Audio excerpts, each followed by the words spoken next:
Hello and welcome back to the Wasteland, everybody. Welcome back to Fallout New Vegas, where today we're going to be doing another tier list on New Vegas. And this is going to be going over all the different factions that are available in New Vegas that you can side with or help out or accompany or whatever it might be.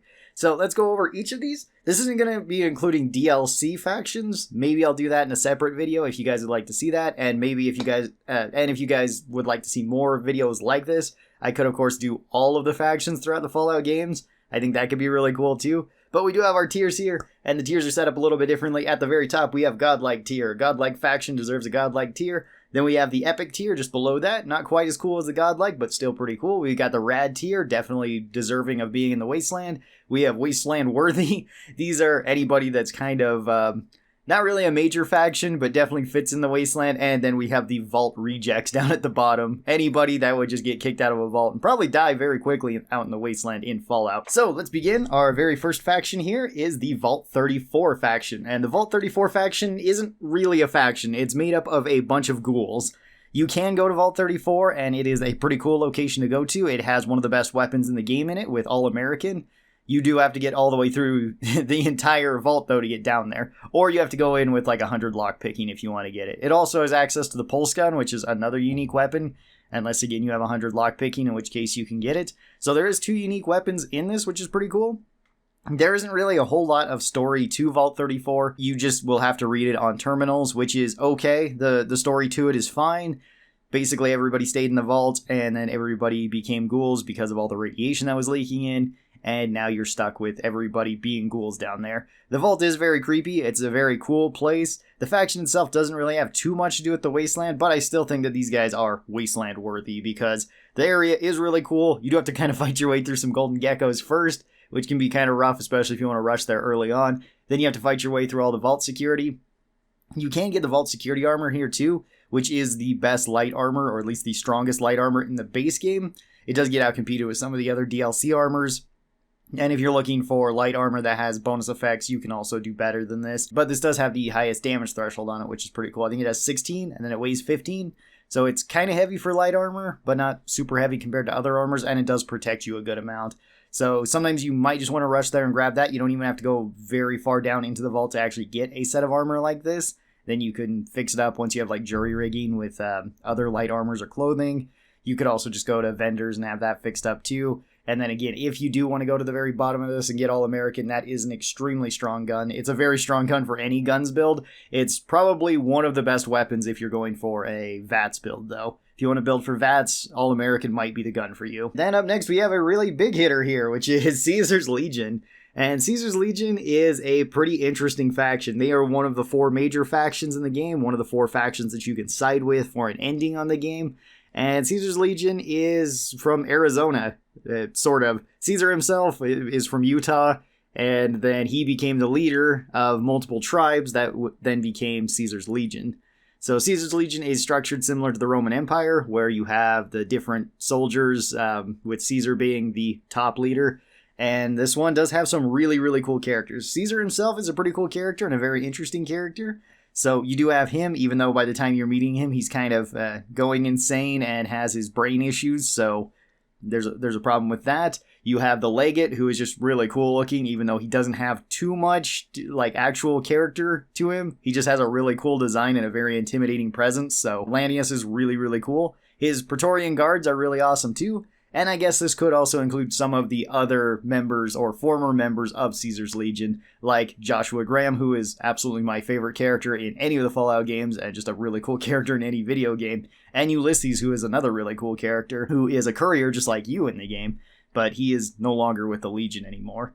There is also other tribes trying to be in the Legions, like the Whitelegs, which you find in Zion. They want to be part of Caesar's Legion too, but they'll have to prove themselves by killing Joshua, and Joshua is not easy to kill by any means. He's probably one of the hardest people to kill. They have a lot of really cool characters around them. Sadly, since Fallout New Vegas kind of got rushed into production, Caesar's Legion didn't really get fleshed out that much. There's not a ton of quests to do for them. There is actually a decent amount of quests to do for them for the actual main mission. There's very few side quests involving them compared to other factions like the NCR or even really like Mr. House or Yesman. It feels like they all get more fleshed out than something like Caesar's Legion. which is a real shame because Caesar's Legion is supposed to be like the big bad guys here. They are generally considered pretty bad guys, although not necessarily by everybody. They're very much the strongest survive type of faction. So if you are the strongest, you will survive, you will thrive.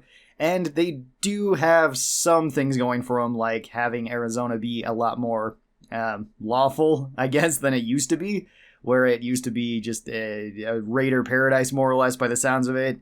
And this at least puts in some sort of fear to anybody that would be trying to oppose them or any territory that they take over. So it does have that going for it. And Caesar's Legion is a really, really cool and really fascinating faction. They also are all male. They don't let any sort of female characters, besides you if you're playing as a female character, and few exceptions, be any part of the Legion. So there is that going for it. They also endorse slavery. And they also endorse things like crucifixion. That's another kind of problem with them. But at least if you pick Caesar's Legion, you kind of know which side you're picking. And I do kind of like that about Fallout. I do wish that Bethesda, I know this was made by Obsidian, but I do wish Bethesda would put in some more evil options that actually feel fulfilling, similar to some of the parts of the Legion. I don't think the Legion is perfect by any means, but they will go up to the very godlike tier because they are definitely a major faction. They have some of the most interesting characters in them, and the story about them and the mythos surrounding them is really, really cool. So I think they belong up there, even though they might not be my personal favorite faction. They're definitely up there in terms of overall New Vegas and just Fallout factions altogether. Then up next we have the Chairman, which this is including basically just the tops, because we do have the Ultralux on here, and I don't know if we have Gamora on here. I can't really tell. If not, we can kind of include Gamora with this. The Tops is its own casino, and it's more reminiscent of the heyday of Las Vegas in the real world, where Las Vegas was kind of an outlaw city for a while in the US. There was actually organized crime that ran a lot of casinos in Las Vegas, again, in real life, in its heyday, or what might be considered its heyday, compared to now where it's usually a bunch of like corporations that own it or individuals that own it. So it wouldn't really be the same, and it'd be more regulated than it was back then. This is kind of reminiscent of that, and you kind of see it all throughout the Tops, where the Tops is pretty well taken care of. Benny, even though he's a lying, scheming rat, he does really fit that style, though, where I could see him being the owner of the Tops. I could see him weaseling his way to the top. And we also got other areas like the big stage there, where you can even hire some people to perform on the stage, which is pretty awesome. These guys don't really do a whole lot besides, I guess, Benny, because Benny does do a lot, and I guess even Yesman to some extent, although this isn't including Yesman because he's kind of his own faction too. Benny himself is a pretty interesting character. The rest of the characters that you kind of get hired to go there are also interesting characters, because you can get like the Lonesome Drifter. You can get some other casinos and a singer that was in Reno too, which is pretty cool. So there is a lot of backstory to some of these characters, especially the guy from Reno talking about Mr. Bishop, who was referenced to Fallout 2, since you could go into Reno in Fallout 2. I don't know where I'd put these guys. I think I'd put them to the rad tier. Mostly it's Benny. Benny's kind of carrying it. The rest of them are just kind of okay. The Tops itself is a fine casino overall. It's probably the most Las Vegas type casino out of any of them, without it being kind of weird, like Gamora with all of its various debauchery that goes on there, and a lot of scheming, a lot of backstabbing. That also kind of feels very mobster-like. And then the Ultralux with their kind of human-eating issues. Then we've got Crimson Caravan. Crimson Caravan does kind of play a role in New Vegas. Not a massive role, because every mission related to them is always a side quest, but they do relate back to quite a few different side quests. So Crimson Caravan, you're probably first going to get introduced to in Good Springs, because you can talk to Ringo, and then he can get you hooked up with some Crimson Caravan goodies, I guess, some more money he starts you out with, and you can also learn how to play the game Caravan, which I know is some people's favorite, and some people absolutely hate it. And then there is some quests that you can actually do for Crimson Caravan as well. And like I said, it does relate back to several other quests, because you can buy like the books that you need to help out the people over at Bitter Springs from the Crimson Caravan. You can talk to the Crimson Caravan for the NCR for extra like rations that they can give to them. You can talk to the Boomers and get one of the Crimson Caravan girls to go up to the Boomers, which is pretty awesome. So there is quite a few things about Crimson Caravan that you can do. They don't play a massive role, like I said, but they do at least fit into the world, and I would probably put them up into the rad tier too. They're pretty cool. Up next, we have the Remnants of the Enclave. So the Enclave don't really play that much of a role in New Vegas. They really don't. They're much a bigger role in Fallout 2 and Fallout 3. They don't even show up in Fallout 1. They're not in Tactics. They're not in 4. I don't think they're in 76 to any extent.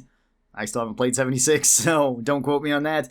But the Enclave Remnants are anybody that was with the Enclave that is now living in New Vegas. Generally, this is going to be consisting of your companion, Arcade Gannon, because he is sort of a part of the Enclave, loosely.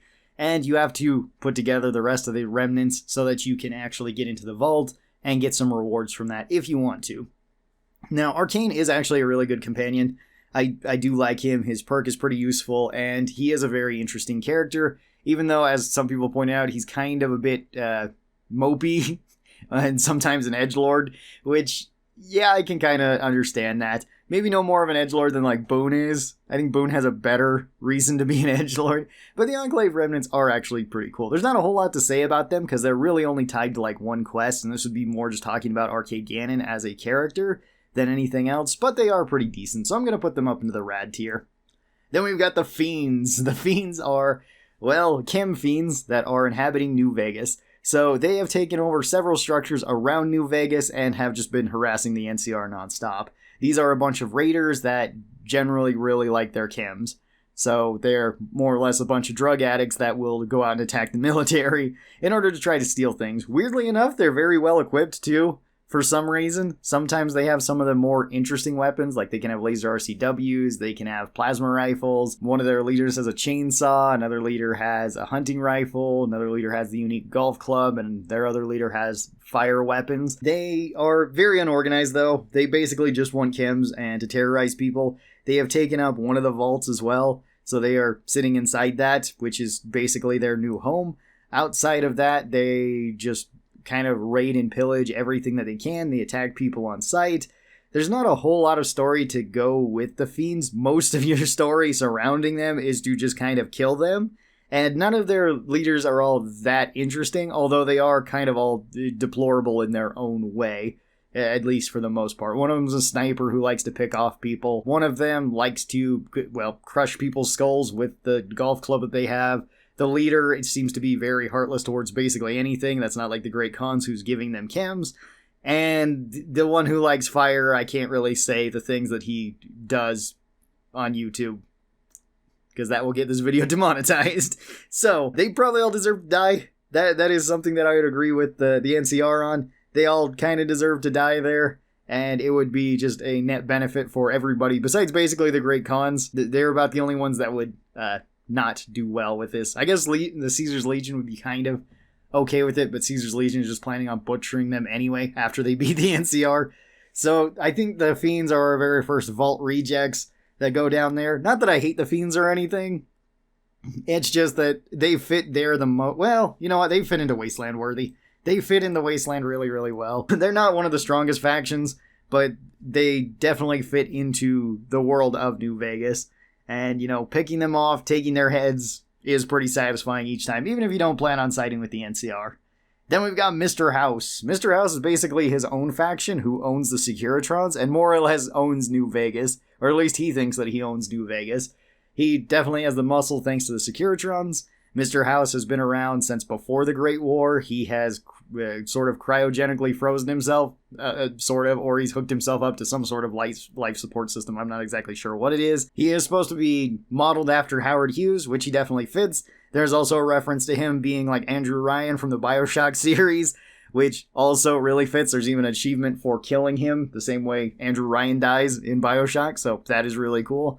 He's kind of a tyrannical overlord, at least a corporate overlord, and he is kind of interesting because he seems to be one of the few people that kind of has a plan to do something with New Vegas, where Caesar's Legion kind of just wants to take it over and keep progressing as much land expansion as they can.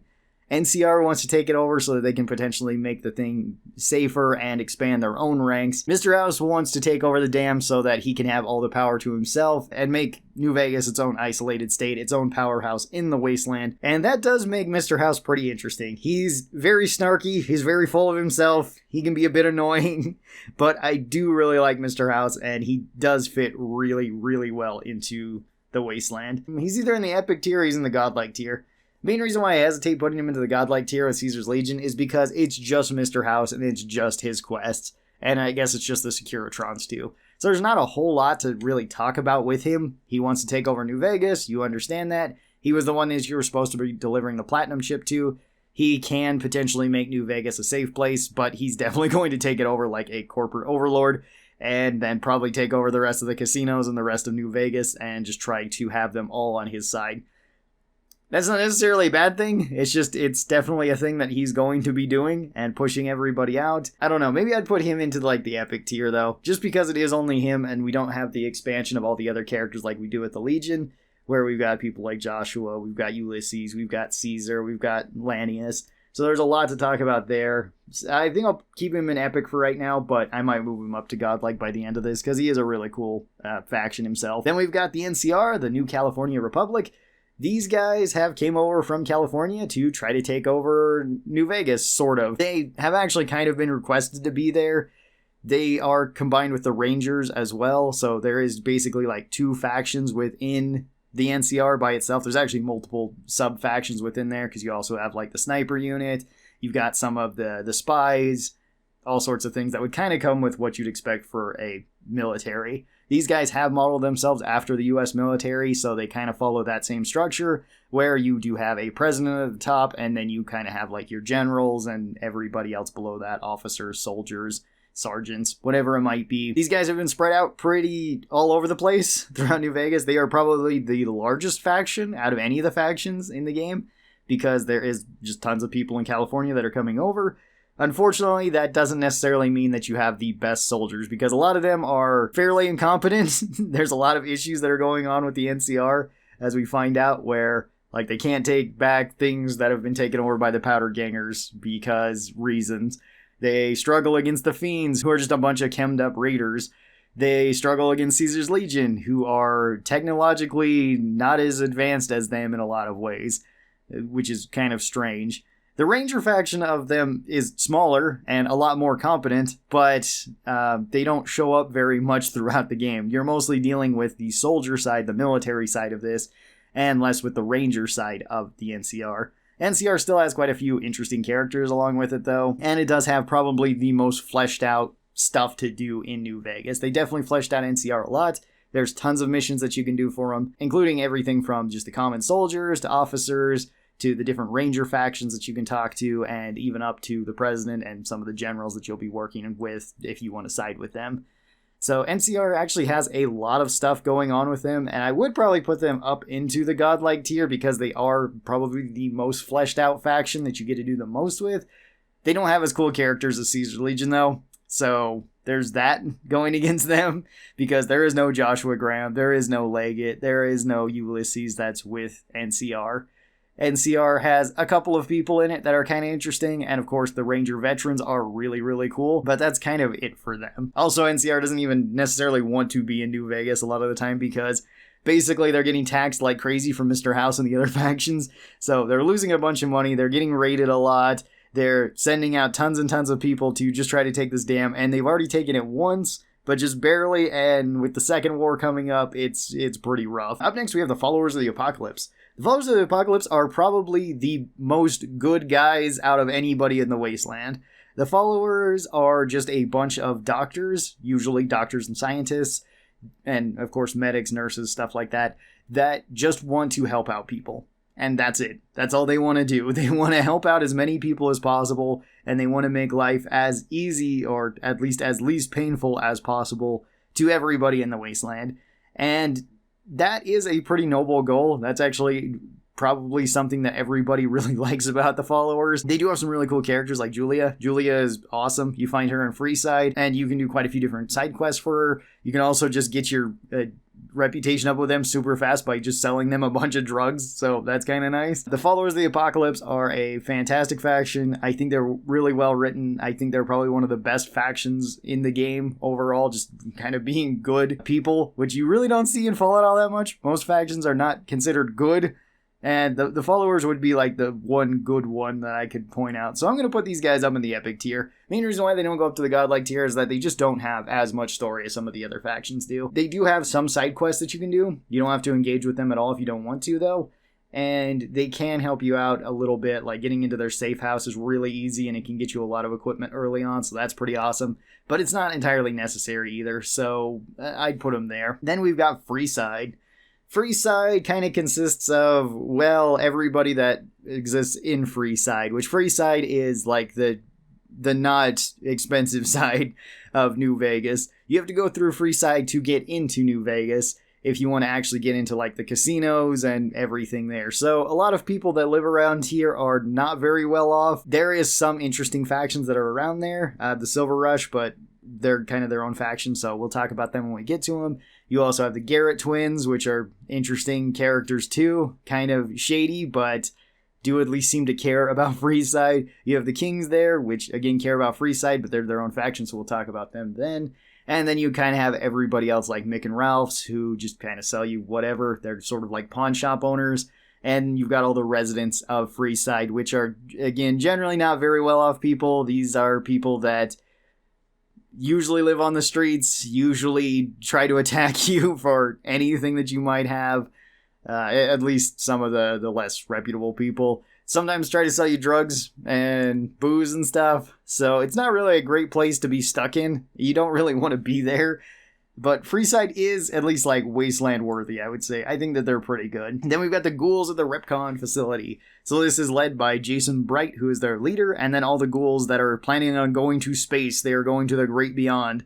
And they've occupied the Repcon building because it has, well, rockets in there that can take them to space. Maybe. You can help out the Ghouls or you can sabotage them. If you sabotage them, you blow them all up, and that helps the people of Novak.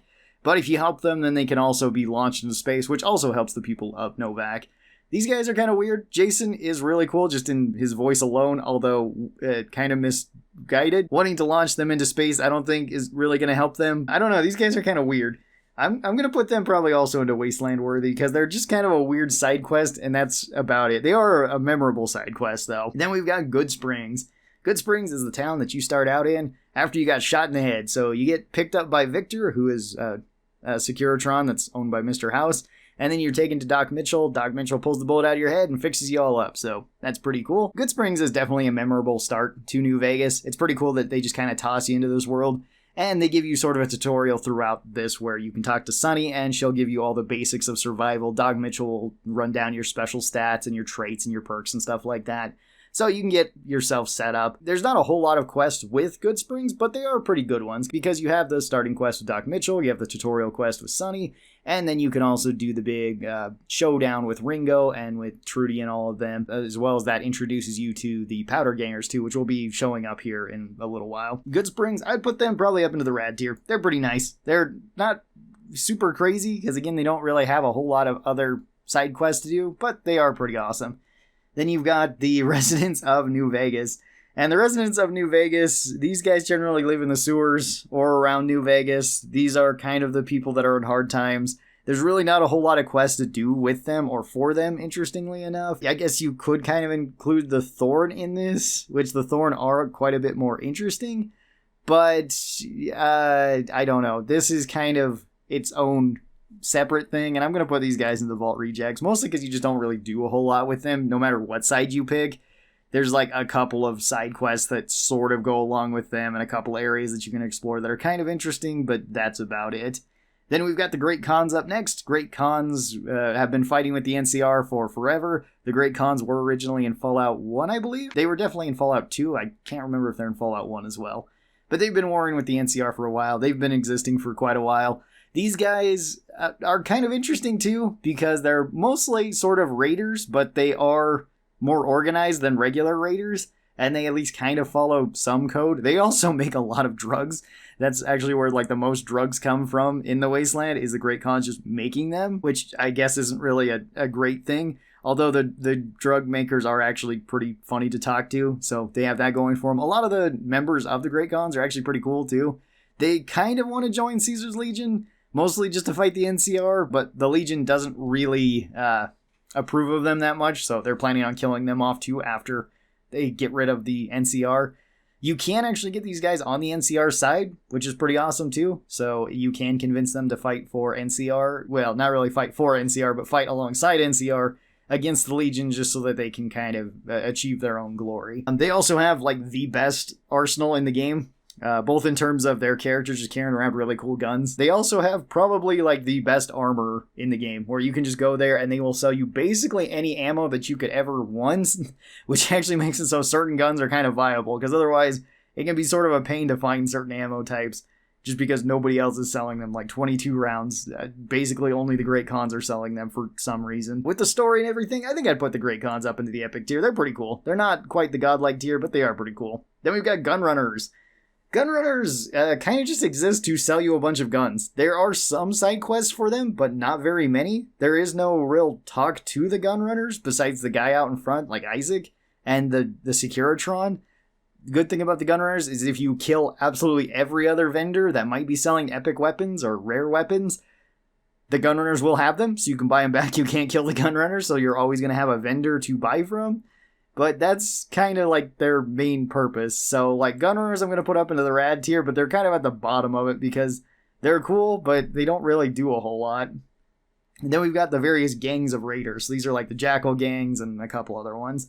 These guys exist all throughout the Wasteland. They're usually in small factions. They usually try to attack anybody that comes near them. Sometimes they have pretty strong gear. Sometimes they have completely garbage gear. Like they'll just try to rush you 100 yards away with a knife and no armor on whatsoever, and you can pick them off super easy.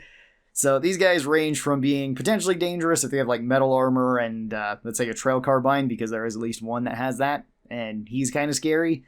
There isn't really a whole lot else to them, though. There's no story to them. There's no anything to them. They do fit into the Wasteland, but I'm going to put them into the Vault Rejects as well, because there's just not a whole lot to them. They're just raiders, that's it. Then we've got Jacobstown. Jacobstown is full of mutants. There isn't a whole lot to do here, sadly. I think that this was also cut for time purposes. You do have Marcus here, which is really cool. He's a returning character from Fallout 2. He was a mayor in Fallout 2, which is pretty awesome. And he's basically one of the few mutants that actually got the good strain of virus. There is regular super mutants here and the Nightkin. Nightkin are kind of interesting because they were also mutants, but then started using the Stealth Boy, which has various bad effects to their brain compared to if it was a human brain, where it doesn't seem to have any sort of side effects. If you take it a bunch as a mutant, then you turn purple for reasons, and you also usually develop schizophrenia, so you probably don't want to be taking it too often. The idea of Jacobstown is really cool. I like that the mutants had moved up to here. These are like the more peaceful mutants. They just want to live in peace. They kind of just want to help each other out. They don't want to get attacked by people. But the mutants are extremely capable of fighting basically anything in the Wasteland, because mutants are usually some of the toughest things in the Wasteland, outside of like named characters and Deathclaws, basically. Mutants are pretty dang tough, and if they want to keep to themselves, that's pretty cool. Again, there's not a whole lot of story that goes along into Jacobstown, though. You basically have like a quest there that you can talk to Marcus about by just scaring mercenaries away. You can talk to the doctor there to get Rex's brain fixed. And then there's like get Lily and Lily's kind of side quest, as well as go up and get the different Stealth Boy prototypes and Oh Baby. So you can get that there, which is a really, really cool melee weapon.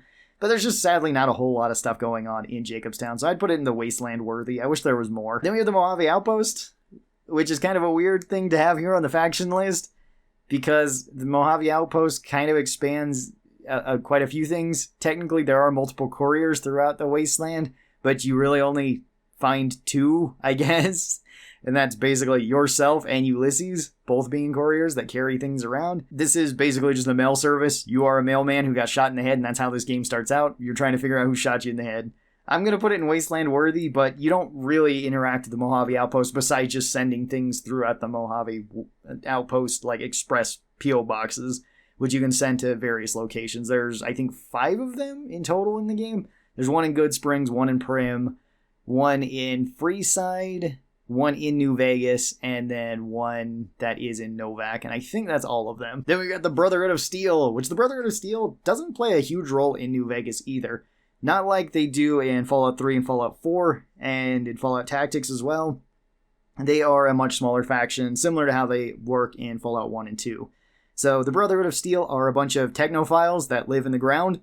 They live not necessarily in a, well, I guess they live in a vault, but it's not quite the same as the vaults that you're more familiar with in New Vegas.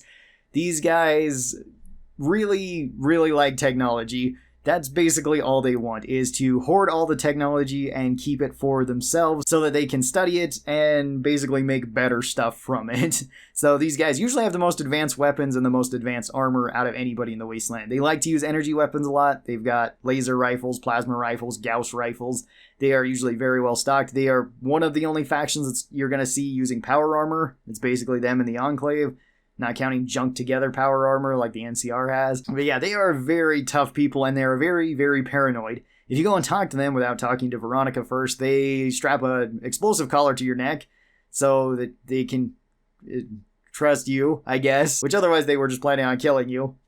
I guess that's a bonus. And then you go and do missions for them, basically. If you do missions for them, they can side with different people. You can get them to side with the NCR. They were in the Wasteland for a little bit. They were holding Helios 1 for a while, and the NCR eventually took that over, but the NCR took very heavy losses trying to take it, because the Brotherhood is probably the strongest faction in the game, even though they're not the biggest, especially in New Vegas. They are very well trained. They have very good armor. They are just very good overall. And they do have some interesting characters in New Vegas as well. Elijah is an ex-Brotherhood character who had went completely insane and is probably one of the scariest people in the Wasteland because he is a genius and will absolutely kill anybody to get whatever he wants, in usually the most brutal way that he can. But then you also have cool characters like Christine in it, even though she doesn't really say much until the end. Dean kind of messed with her and took her vocal cords out, so... Well, I guess Nautodoc did, but Dean was the one who did it. So, yeah, there's that. You also have Veronica, an awesome companion character, and she wants the best for the Brotherhood, but they're very standoffish. They want to remain as hermits. They don't want to go like near anybody. They just want to be left alone. Very, very strong characters. I think I'm going to put the Brotherhood up into the godlike tier. Elijah really carries them, and a lot of the other characters are really cool. Even though they don't play a huge role in New Vegas, they definitely stand out just like they do in every game. Again, they're not a major faction like they are in Fallout 3 and Fallout 4, but they are a pretty significant minor faction. Then it looks like we just have the casinos, I guess, as a whole. So the casinos, I don't know why this is here when we also have like the Ultralux or the White Glove Society. And we've got like the chairman here. So this would be Mr. House's Lucky 38. This would be Benny's The Tops, the White Glove Society's Ultralux, and Gamora. There is still the Atomic Wrangler, which exists in Freeside, but that's kind of its own thing. That's with the Garrett twins. So it's not related to the other casinos. I guess you also wouldn't include the casino in Dead Money or the casino in Prim. But yeah, this is including all the other casinos. I don't know why this one's here, but they fit into it, so I'm going to put them in the Wasteland worthy, because we've kind of already talked about them with the Tops, so we'll continue. We've got Novak. Novak is kind of an interesting little town. This one does have some quest to it, and it does have some interesting characters, mostly Boone being probably the best character in Novak. Boone's story is really cool. It's very sad, very depressing, but very good. You also have Manny, who looks after the town. He is Boone's best friend. Much more upbeat than Boone. Boone is kind of an edgelord, but he definitely has a reason to be an edgelord, given that his life is kind of fallen apart a couple of times throughout different things, like him being in the NCR as a sniper, doing horrible things as a sniper, and deeply regretting that. And then later his wife being sold into slavery, which he killed her so that she wouldn't have to endure that, and then killing the person who actually sold his wife into slavery. So yeah, he's not having a great day. He's not having a great life overall, but his story is fantastic in terms of his kind of redemption arc throughout it, because he does see more of a reason to live. He does see more of a reason to help people, and he kind of carries Novak. You also have the Ghouls here that we talked about earlier. They have taken over the Repcon building, which is very close to Novak, and people usually went over there to scavenge stuff, and that's how they got a lot of their money. Otherwise, this is kind of just like a pass-through zone, where they're sort of close to the Legion, but not a big threat to the Legion, so Legion kind of leaves them alone. The NCR has to pass through them, so sometimes they spend money there and stay there, which is kind of nice. And then you also have traders passing through there trying to sell things to either the NCR or to the Legion, more or less. And that kind of keeps the town afloat. Overall, the town is pretty cool, and it makes for one of the best houses in the game, just because it's one of the most convenient ones to get to, unless you have like the sink, which that one is super, super convenient. So I'd put Novak up into the rad tier. I like Novak quite a bit. I think that this is the Boomers. I'm pretty sure this is the Boomers, since it has the dynamite on there. So the Boomers are a faction that is in the northern part of New Vegas. And they also are similar to like the Brotherhood. They want to be left alone for the most part. They do not want other people bothering them at all, and they will blow up anybody that comes near them with a very surprising precision from like artillery. So you usually want to stay away from them. Basically, everybody stays away from them. Even the Brotherhood stays away from them because you have a bunch of crazy people up there with explosives. These guys used to remain in a vault. They used to be actually the members of Vault 34, right? I think they were Vault 34. Maybe they were Vault 3. I don't remember exactly where the boomers actually came from now. They were in one of the vaults, and then they left the vault.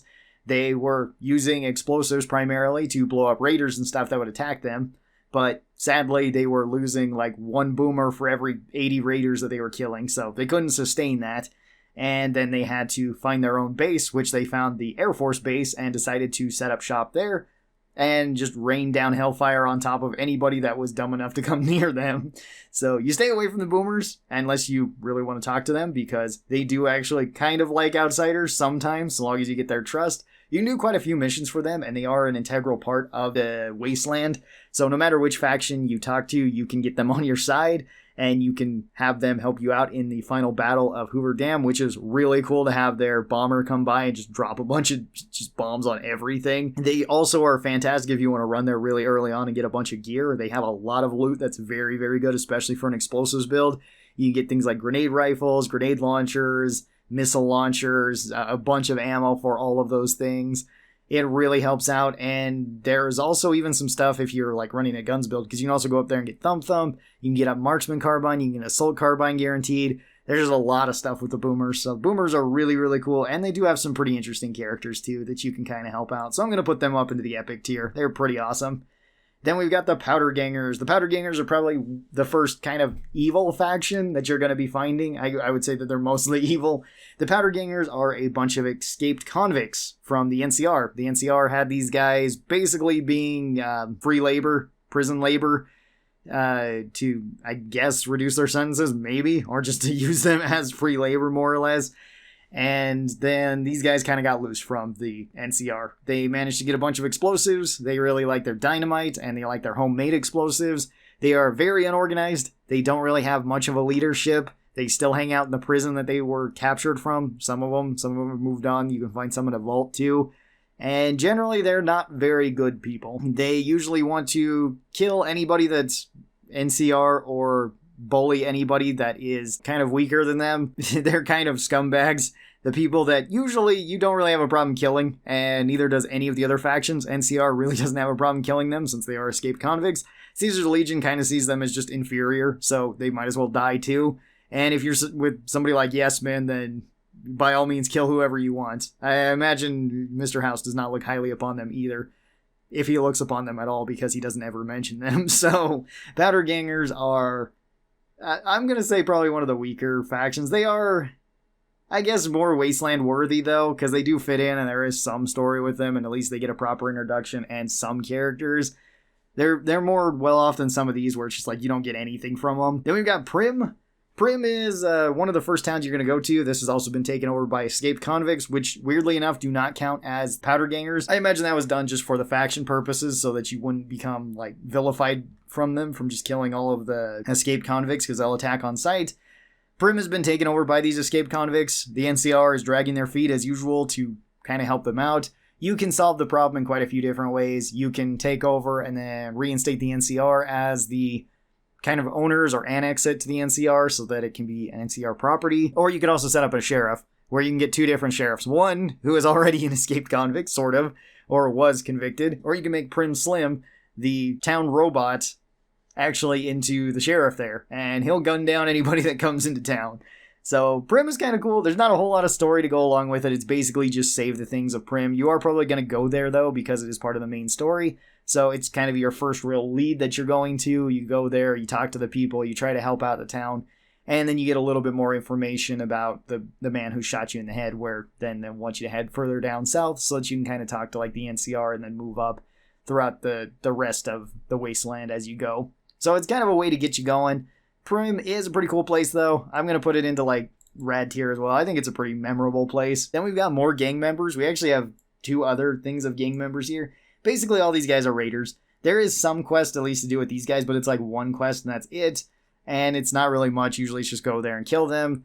They're just, these guys all go into like the vault rejects. They are just raiders. That's it. They fit the role just fine. They fit into the world just fine. But there is no extra story about them whatsoever. And basically it's just kill them on sight unless you're playing a pacifist run or something, in which case it's just avoid them on sight. Then we've got the Silver Rush. These guys have set up in Freeside. And these guys are the biggest vendors of energy weapons, I guess, besides the Brotherhood. So if you want energy weapons, you might have to go to the Silver Rush to get them. And everybody working at the Silver Rush is kind of a scumbag as well. These guys are very underhanded. They're basically black market merchants.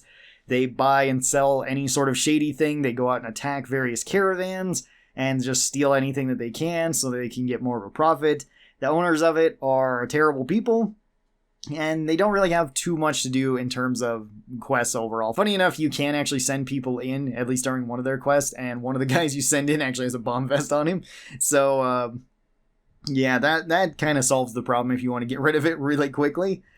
At least the guy outside is pretty nice. I like him. He's a pretty cool dude, but everybody else associated with the Silver Rush is pretty terrible, and they will actively try to kill you. It also feels pretty satisfying to kill them in Cass's quest, too. Even though you can spare them and sue them, basically, or have them arrested in terms of a long-standing case. So, yeah, Silver Rush, I think, is, honestly, do they make more? I think they make more of an impact than the other things in the Wasteland worthy, so I'm going to put them up into the rad tier. They do make a pretty good impact. Then we've got Black Mountain.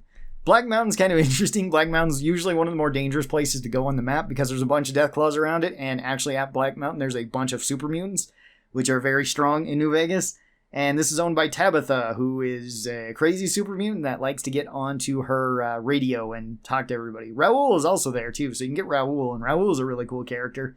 But Black Mountain itself doesn't really have too much going on with it, besides it just being, like, the main hub of super mutants, besides, like, Jacobstown. There's no real other part of the story to this, besides, I guess, getting Raoul and doing his side quests. So I'm going to put this one in the Wasteland worthy, too. It's a cool location, but that's about it. And then we've got the Kings. The Kings kind of protect Freeside, and they all follow the King, who is basically the best Elvis impersonator, and all of them are various Elvis impersonators too. It's a very cool homage to Elvis and the various fake Elvises that are around Las Vegas in real life. So I really do like that. Kings are pretty likable, at least with the King himself and with quite a few of the other people besides like Pacer, who's a lying, weaseling little rat too. So if you don't count him, the rest are pretty good. They're generally pretty nice people too. They try to help out people around the Wasteland, and they do try to help out the followers of the Apocalypse too. They are also one of the better like good guy factions out of anybody, and I do like them. I don't think they're as impactful as something like the followers, so I'm going to put them also up into the rad tier, but the Kings are really good. Then we've got Westside, which Westside is not even really that much of a faction. There's like tiny bits of quests that you can do for them. These are also basically the same thing as like Freeside, but there's even less to do with it. So I'm actually going to put these guys in the Vault Rejects too. Even though I do kind of like Westside, it's just there's not much going on there. I feel like that also got cut for a lot of like time purposes, that there's only like one or two quests in the entire area, and they're side quests that I think are unmarked mostly, like Contreras' quest, and I think one of the other ones that's either for the followers or for the NCR, or maybe it's both. There's like one actual quest, and then there's like two or three like unmarked quests that don't really do anything there. Then we've got the White Glove Society. This is, I guess, the last of the houses that we need to talk about since they don't really have like Gomorrah here. The White Glove Society is like the most fancy, the most upscaled casino out of any of the casinos. They definitely think of themselves as high society, and they all used to be cannibals. Or at least most of them used to be cannibals. Some of them are still cannibals. And this has always been kind of a mark on their reputation, because it's pretty well known that they used to be cannibals, and they are kind of willing to accept that they used to be cannibals. Some of them want to go back to being cannibals, and they are definitely an interesting faction and one of the more disturbing factions in Fallout. I kind of wish we had more stuff like this in Fallout, because this is very creepy. There was the cannibal town in like Fallout 3, which was also creepy. I wish there was some more stuff like that throughout the Wasteland. The mission that you get from them is really cool. You can do a couple of different quests along with them, because they are sort of a minor faction that you need to talk to for any of the endgame stuff. But you can do their quest, which is basically like a detective story, where you're trying to figure out what the heck happened to somebody that went missing there. And of course, this includes potential cannibalism. And there are some interesting characters in the White Glove Society. I'm going to put them up into the rad tier because I always really liked that quest. I wish they were fleshed out a little bit more and had a little bit more backstory, though. And then, of course, we've got Yesman as our last faction, which Yesman is your faction. Yesman will do absolutely anything that you want. It doesn't matter what it is. He will absolutely agree with you no matter what it is. If you want to go blow up the Brotherhood, you absolutely can. If you want to go recruit the Brotherhood, you absolutely can. If you want to go blow up the Boomers, go ahead. If you want to kill Caesar's Legion, if you want to chop off Caesar's head with a knife, go for it. If you want to go and assassinate the NCR president, go for it. If you want to go bash in Mr. House's head with a golf club and reminisce about the very first BioShock game, have at it.